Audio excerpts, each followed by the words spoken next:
English മക്കളെ free ആയിട്ട് നിങ്ങളെ പഠിപ്പിച്ച് തന്നാൽ നിങ്ങൾക്ക് എങ്ങനെ ഇരിക്കും കാര്യങ്ങൾ? എടാ എനിക്ക് സത്യസന്ധമായിട്ട് എനിക്ക് ഒരുപാട് മെസ്സേജ് വന്ന കാര്യമാണ്, സാറേ ഇംഗ്ലീഷ് കുറച്ചുകൂടി കുറേ ക്ലാസ് ഞങ്ങൾക്ക് ഇംഗ്ലീഷ് മതി. അപ്പോൾ ഞാൻ അങ്ങനെ വെറുതെ എന്താ കുറേ ക്ലാസ് ഇംഗ്ലീഷ് എന്ന് പറയുന്ന ഒരു ലാംഗ്വേജ് അല്ലേ?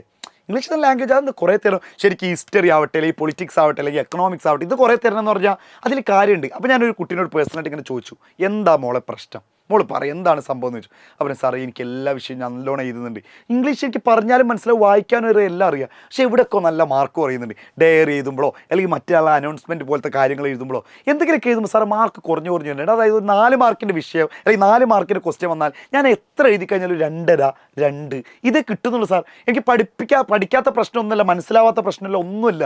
പക്ഷേ ഇതാണ് പ്രശ്നം എന്ന് പറയും. സങ്കടം എനിക്ക് നന്നായിട്ട് അറിയാം. നിങ്ങൾക്കും ഇതേ സങ്കടമില്ല മക്കളെ? നിങ്ങളൊന്ന് കമൻറ്റ് ബോക്സിൽ എഴുതിക്കുകയാണ് ഇംഗ്ലീഷിനെ പറ്റിയിട്ട് നിങ്ങൾക്കും ഇതില്ലേ.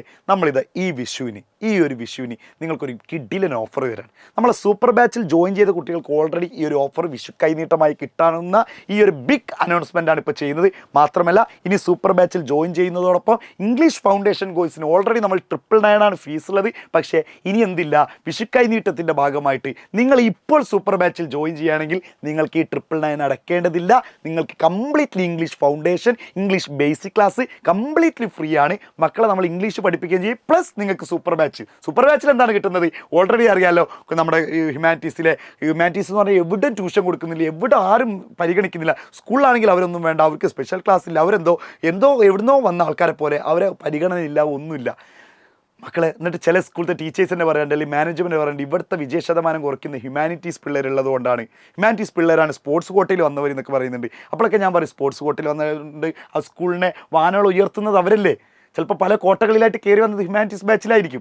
അപ്പോൾ ഞാൻ പറയുന്നത് നമ്മളെ മക്കളെ നമ്മൾ കൊണ്ടു നടക്കും, നമ്മളെ മക്കളെ നമ്മൾ ചേർത്ത് പിടിക്കും. കേരളത്തിലെ ഹ്യൂമാനിറ്റീസ് ആര് തന്നെ ട്യൂഷൻ തന്നിട്ടില്ലെങ്കിലും, ആര് തന്നെ ക്ലാസ് തന്നിട്ടില്ലെങ്കിലും നമ്മൾ കൂടെ ഉണ്ട്. അത് ഇത്രയും വർഷക്കാലം നിങ്ങൾ അനുഭവിച്ച കാര്യം തന്നെയാണ്, നിങ്ങളുടെ കസിൻ അനുഭവിച്ച കാര്യമാണ്, നിങ്ങളുടെ ഫ്രണ്ട്സ് അനുഭവിച്ചതാണ്, നിങ്ങളുടെ പൂർവികന്മാർ എന്ന് പറഞ്ഞാൽ കുറേ അപ്പുറത്തൊന്നുമല്ല, കുറച്ചും കൂടി ഏജുള്ള കുറച്ച് കുട്ടികൾ അറിയുന്ന കാര്യമാണ്. ഇപ്പോൾ ഡിഗ്രി 3rd ഇയർ ഒക്കെ പഠിക്കുന്നത്. അപ്പോൾ ഇപ്പോൾ തന്നെ മക്കൾ സൂപ്പർ ബാച്ചിൽ ജോയിൻ ചെയ്തോളൂ. താഴെ കാണുന്ന ലിങ്കിൽ ക്ലിക്ക് ചെയ്ത് അതിലൂടെ നിങ്ങൾക്ക് എന്ത് ചെയ്യാം, ജോയിൻ ചെയ്യാം. നമ്മൾ ഈ വർഷം സെറ്റാക്കിയിരിക്കും. Thank you.